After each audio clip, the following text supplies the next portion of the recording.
فلا هادي له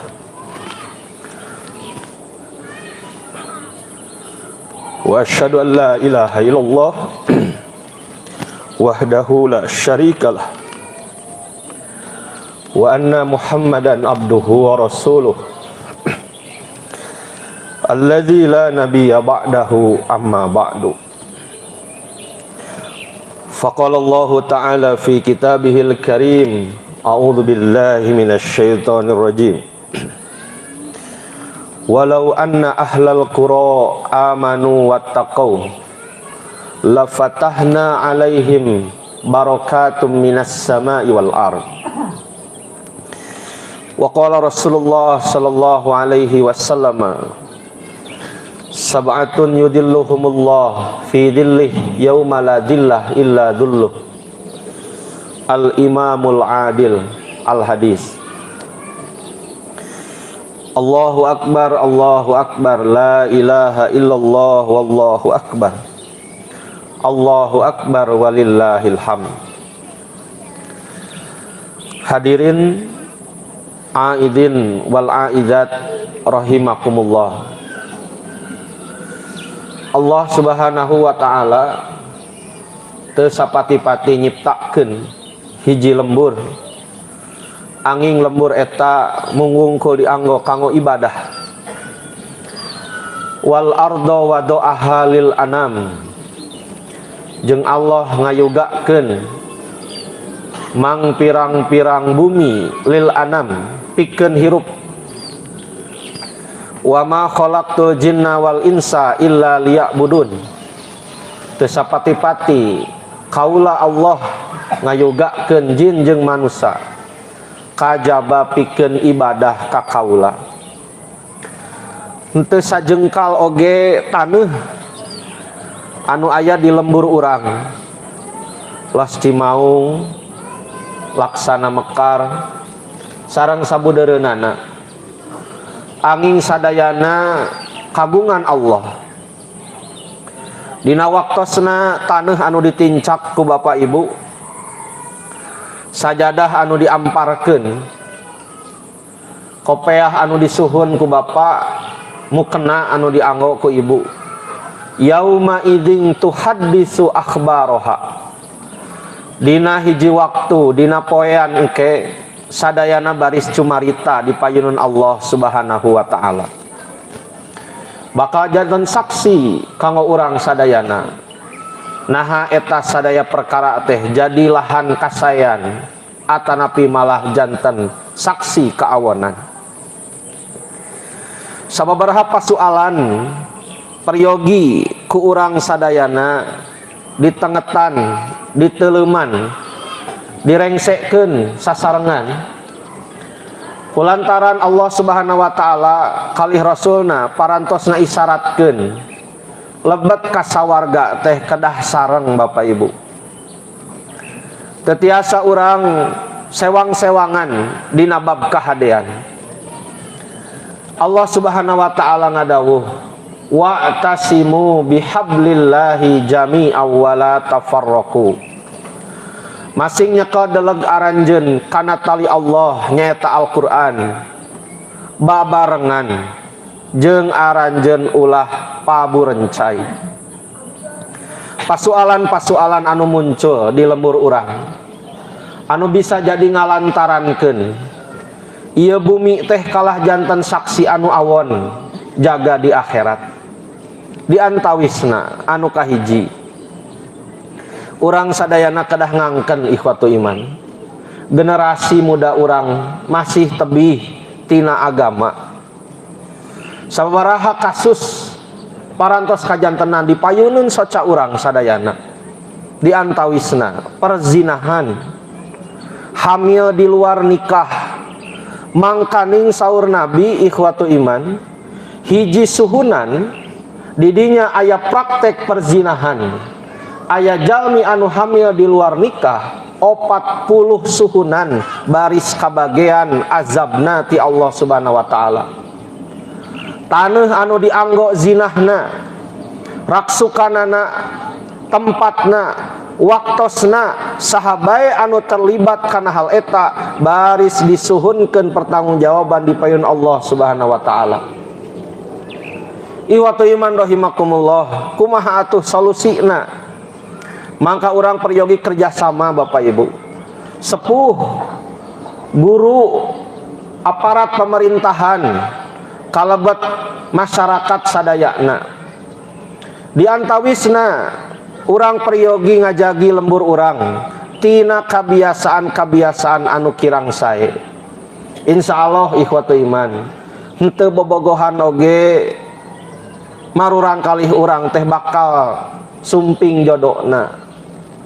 Ulah dugikeun ka urang janten Ibu Rama anu kalah ngajurungkeun Ibu. Anu antukna nalika murang kalih urang cilaka, pertanggungjawaban abot di payunan Allah Subhanahu wa taala. Sakadah nama dina Al-Qur'an Allah ngagambarkeun anu zina teu acan ngalaman pertikahan kedah dirangket, kedah dicambuk 100 kali, malih diasingkeun salami sataun kaleuweung. Jadi pipanteseun nama kulantaran di urang teu acan aya KUHP bersyariah, minimal anu ngandeg di luar nikah di Los Cimaung laksana makar teh antepkeun di Gunung Wayang sataun Pak. Kedah nama kitu, kedah aya sanksi sosial supados janten contoh kanggo nu sanes. Malih upami anu ngandegna, anu hamilna, anu zinahna parantos nikah sateu acana, Rasulullah ngajarkeun dugikeun ka kedah dibaledogan, dugikeun ka ngantunkeun. Sampai ke aya hiji istri di zaman Rasul, ya Rasulullah abdi zina ya Rasul. So Rasul antosan dugikeun ka anjeun dipastikeun ngandeg atau henteu. Eta jalma sumping deui, ya Rasulullah geuning abdi teh ngandeg. Sumuhun cenah sok.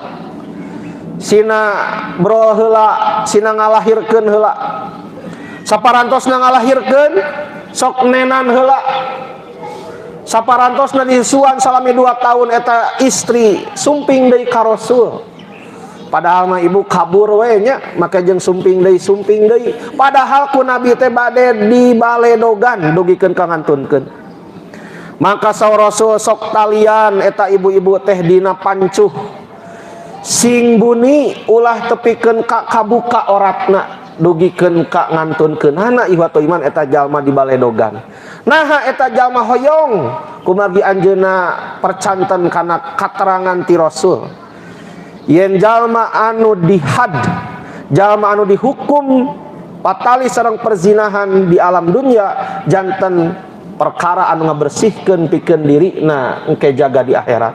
Ayeuna hukum eta teu acan aya di urang bade kumaha ihwatu iman. Mangka sakedah nama anu kantos kacilakaan di lemur urang sami-sami emutan sangkan langkung getol pangaosanana. Ulah kalah ngahindar. Da dosa zinah mah disumput-sumput oge nemrak ihwatu iman. Batu wae nyarita bab zinah mah. Taneuh wae nyarita, moal bisa disumput-sumput. Sok nalika urang tos sadar diri, boh diri urang boh kulawarga urang, cilaka ngeunaan hal eta sing leuwih deukeut ka masjid. Sing leuwih deuheus kana pangajian, sing leuwih berehan kana zakat infak sedekah. Anu kadua ikhwatu iman, pasualan di lemur urang teh patulah patali sareng riba. Patulah patali sareng rentenir. Patulah patali sareng bang emok. Padahal saur Nabi dosa riba teh kabagi 73 karakter kriteria. Dosa riba anu pangletikna lir ibarat hiji jalma zinah jeung indungna sorangan. Ieu janten pasualan urang sadayana. PR kanggo Bapak aparat pemerintahan, PR kanggo abdi sadaya asatidah, PR kanggo urang sadayana para pemangku kebijakan di masjid-masjid. Kumargi sabada ditalungtik ihwatu iman, patulah patali sang riba teh seueur pisan faktorna. Henteu tiasa urang ngalepatkeun kitu bae, tapi kedah aya musyawarah sasarengan kumaha ngaluarkeun masyarakat urang tina masalah riba. Da geuning kajantenan. Punten Pak, punten. dugikeun kaya istilah saembekaeun. Nalika hiji istri teu tiasa mayar, sumping nu nagih, uyosna abdi weh saembekaeun. Nauzubillahi min dzalik. Dugikeun ka artos naon dianggo. Tikawit artos tabungan, artos SPP, artos titipan. Dugikeun ka kabur, ka ditu ka dieu lulumpatan. Naon anu janten akar permasalahan ieu teh iman diantawisna? Secara internal pribadina urang kirang qanaah, kirang nganuhunkeun kana naon dipaparinkeun ku Allah ka urang sadayana. Panas baranangan cigah ayeuna isin cenah upami teu meser acuk lebaran, isin pami teu ngadamel kupat, padahal teu mampu, teu kedah maksakeun ieu teh iman. Teu kedah maksakeun urang meser raksukan da sanes syarat sanes rukun urang ngalaksanakeun Idul Fitri. Teu kedah ngadamel kupat pami teu aya mah sawios jeung asin sepat we nya Ibu. Eta oge sanes syarat. Nah eta nu kahiji urang teh kirang qanaah. Dugikeun ka nganyuk ka ditu nganyuk ka dieu. Padahal saur Rasul qad aflaha man aslama wa ruziqa kafafan wa qanna'ahu Allahu bima atah. Bab jatemen jalma nu asup Islam tuluy ku Allah dipaparinan rizki anu cukup, lajeng Allah maparinan kurnia kana manahna sifat qanaah. Kumaha atuh solusina secara internal? Bapak Ibu urang kedah nampi naon nu dipaparinkeun ku Allah ka urang sadayana. Saeutik mahi loba nyesa. Sim kuring angkat jempol ka Bapak Ibu anu dinten ieu teu meser acuk sae. Luar biasa. Berarti kulawarga Bapak Ibu teh qanaah. Eta anu janten tuladan kanggo lemur urang. Atau secara eksternal urang kedah ngariung Bapak Ibu. Para pemangku kebijakan di masjid, di ke-RT-an, di ke-RW-an, aparat pemerintahan desa urang kedah sasarengan. Kumargi ieu catatan kanggo sim kuring ti MUI oge bapak-bapak aparat pemerintahan. Kapungkur Rasul parantos stabil Pak ekonomina. Tapi kulantaran aya Yahudi anu ngembangkeun rentenir di daerah Khaybar, maka perekonomian Rasulullah ngagibeg kulantaran aya jami nu nambutkeun artos teras kedah dilangkungan. Antukna diusir ku Rasul. Sumping deui di zaman Abu Bakar, sumping deui di zaman Umar, diberantas habis.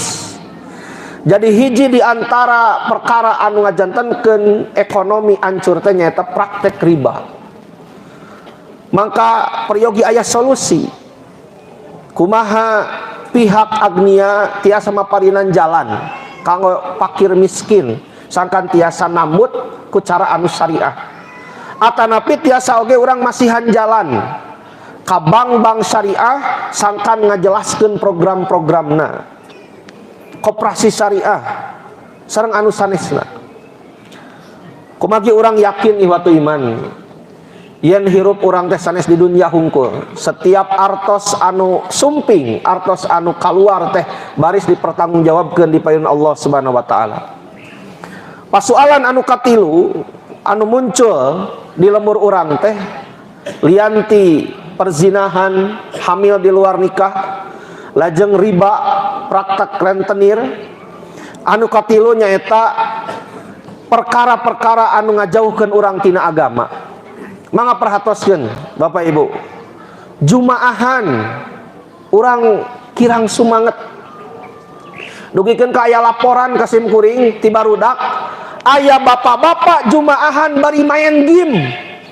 Bari main game jumaahan. Kumaha? Urang teh nuju mayun ka Allah. Bahkan Allah nurunkeun ayat anu khusus ngeunaan jumaahan. Ya ayyuhalladzina amanu idza nudiya lis-shalah min yaumil jumuah fas'au ila dzikrillah. Urang kalah main game dina jumaahan. Ya Allah. Seolah-olah urang teh bade dipasihan magfirah, rahmat, fadilah ku Allah. Seolah-olah urang alim.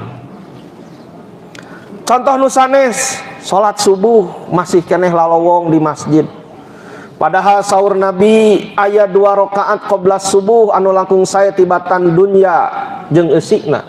Salat subuh teh disakseni ku sadayana malaikat berang jeung malaikat peuting. Ikhwatu iman rahimakumullah, masih keneh di antara urang anu jongjon ka kandang. Aya nu salat subuh heula, aya nu dugikeun ka teu salat subuh. Selain eta bab saum masih seueur di urang ihwatu iman. Nalika anu sanes saum, ya buka saum di mana wae ngaroko jeung sajabana. Ikhwatu iman rahimakumullah, upami urang ninggalkan Al-Qur'an, seueur pisan contoh ti Allah Subhanahu wa taala, nagri anu ku Allah dimakmurkeun kulantaran iman jeung amal soleh. Parantos ayat contohna naon diantawisna Makkah, nu disebut Makkah teh nu asalna teu ayana naon janten aya sagala rupa, naha kulantaran iman ka Allah Subhanahu wa taala. Aya negeri anu asalna subur makmur tapi kulantaran khianat ka Allah antukna ku Allah dihancurkeun. Sapertos contoh kasus Firaun jeung kulawargana jeung pendudukna anu kufur ka Allah Subhanahu wa taala. Maka ihwatu iman, ngalangkungan momentum Idul Fitri 1444 Hijriah, simkuring bade ngajak ngobrol ka Bapak Ibu, ka Akang Teteh. Hayu urang jagi lembur urang sadayana tina malapetaka jeung marabahaya. Di antawisna nu kahiji urang kedah sasarengan kumaha carana generasi muda sangkan ulah terjebak wae kana perzinahan, pergaulan bebas. Maka ihwatu iman, simkuring Bapak Ibu Akang Teteh urang kerjasama kumaha carana ngabentuk, ngabangun, ngayakeun kegiatan-kegiatan kreatif kanggo para pamuda. Hayu akang-akang ti Karang Taruna urang sasarengan, akang-akang ti remaja masjid urang kolaborasi kumaha sangkan barudak betah di masjid, sangkan barudak genah ngobrol jeung urang. Oge anu kaduana kumaha carana sangkan praktek riba teh tiasa sasarengan ku urang diberantas. Insya Allah tiasa, tapi syaratna kedah sasarengan Bapak Ibu. Ieu tos kabuktosan di antawisna ngalangkungan manajemen Masjid Jogokarian. Di antawisna di Yogyakarta Ibu aya Masjid Jogokarian itu tiasa ngayakeun simpan pinjam syariah. Di antawis tujuanana nyaeta memberantas praktek riba. Atuh anu terakhir kumaha carana sangkan urang langkung deheus ka Allah ngalangkungan kagiatan-kagiatan ibadah kulantaran nalika urang jauh tina naon nu diparentahkeun ku Allah, naon deui kaperyogian Allah kanggo ngajagi ieu lemur. Ulah ngantosan gunung ngabledug ihwatu iman, ulah ngantosan cai ti laut sumping ka dieu, ulah ngantosan gempa anu bakal ngancurkeun urang sadayana. Satu acan eta urang kedah enggal-enggal tobat ka Allah Subhanahu wa taala. Tangtos di antawis urang teu sadayana awon, seueur keneh sepuh-sepuh anu peduli, pemuda-pemudi anu saroleh solehah. Tapi ihwatu iman, nalika jalma anu soleh jempe engke di akhirat anjeunna bakal disiksa ku Allah sampai anjeunna naros. Naha abdi disiksa, naha abdi diazab, pan abdi mah teu kalebet jalma anu zina, abdi mah teu kalebet jalma nu riba, abdi mah getol ka masjid. Tapi saur Allah Subhanahu wa taala kulantaran anjeun boga sifat mudahanah. Naon mudahanah teh? Sok ngantep batur dina kayaan maksiat. Tara daek ngajak batur ka masjid, tara ngajak batur kana kahadean, soleh sosoranganan. Maka simkuring sono ihwatu iman kana lingkungan los anu baheula, simkuring nuju SD nyarios kasar sakedik, sok aya nu saban geureuh kolot ejang tong nyarita kasar. Lamun magrib di jalan keneh sisi jalan sok aya nu saban geureuh jang gerak ka masjid. Tah eta ihwatu iman anu kedah ku urang teras dikiatan. Sakedik heureuy jeung murang kalih istri di madrasah diseuselan tong ulin wae jeung awewe. Sok lalaki jeung lalaki, awewe jeung awewe teu diantep ihwatu iman. Nah ieu anu kurang dipriyogikeun sanes ngungkul ka murang kalih urang, murang kalih tatangi oge kedah teras diemutan. Ikhwatu iman rahimakumullah, atas nami sim kuring pribadi, keluarga besar pun Bapak Pak Dadang Muharam sakulawargi, keluarga besar Bapak mertua Bapak Dasep Hermawan sakulawargi, nyuhunkeun dihapunten. Tangtos salemur mah seueur kalepatan-kalepatan anu parantos dipidamel ku abdi sadaya. Oge abdi sakulawargi ngadugikeun doa ka Bapak Ibu. Taqabbalallahu minna wa minkum. Mudah-mudahan Allah Subhanahu wa taala nampi amal ibadah urang sadayana. Mudah-mudahan lemur urang dijagi ku Allah Subhanahu wa taala. Mudah-mudahan jalma-jalma anu beunghar di lemur urang, anu rizkina langkung tina tani, tina dagang, tina naon bae, harta bandana sing langkung barokah dipayun Allah Subhanahu wa taala. Sing langkung beunghar dunya jeung akhiratna. Mudah-mudahan wargi-wargi urang di lemur ieu anu kakirangan, anu sesah ekonomina, dugikeun ka terlilit kana riba sing dipaparinan jalan kaluar. Allah Maha ngadangu, Allah henteu lolong henteu torek, mudah-mudahan dipaparinan solusi. Mudah-mudahan generasi urang anu araranom, pamuda sareng pamudi sing janten generasi anu soleh tur solehah. Dina panangan aranjeun lemur ieu baris janten lemur anu sae. Urang sasarengan ngadamel kasayan-kasayan, acara-acara anu kreatif, anu inovatif, anu mangpaat kanggo umat. Mudah-mudahan ibu-ibu nasing solehah tiasa ngajagi aurat, tiasa janten istri-istri anu taat kanu janten carogena. Sakitu anu kapihatur, hapunten tina samudaya kakirangan. Aqulu qauli hadza wastaghfirullaha li wa lakum. Wassalamu alaikum warahmatullahi wabarakatuh.